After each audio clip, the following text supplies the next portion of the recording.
11 века стариот чинар во центарот на Охрид е во многу лоша состојба поради несоодветна и неквалитетна заштита. Дрвото кое што е белег на градот гние. Тоа го покажа испитувањата кои беа направени уште во 2017 година, кога се донесе програма и предлог мерки за негова заштита. Но и после 2 години чинарот пропаѓа, подпрен на улична бандера. Тоа беше огромно дрво, да ти е мерак да го гледаш и да седиш под него. Сега остана 1/4 од него.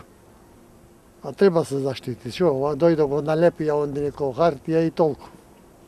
Тоа некаде се заштитуваат. И сега колку иде само пропаѓат. Кој што пропадна цела Македонија. Без во времето се сеќаваме овие като овие гранки не беа до вака големо дрво беше, до таму до оние горе оние куќине.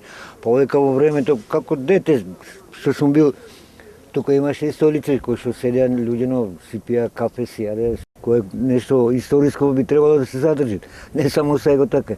Беше обеќавано од да речам лани, али до сега не е направено ништо. Не се примеќа дека нешто е направено.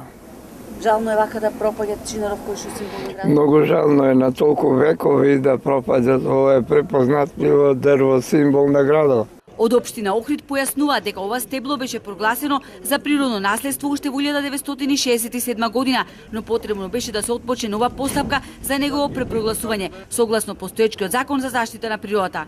Процедурата започна со одлука на градскиот совет, а беше проследена до Министерството за животна средина, каде со акт ќе се изврши прогласување на споменик на природата, но ништо од тоа.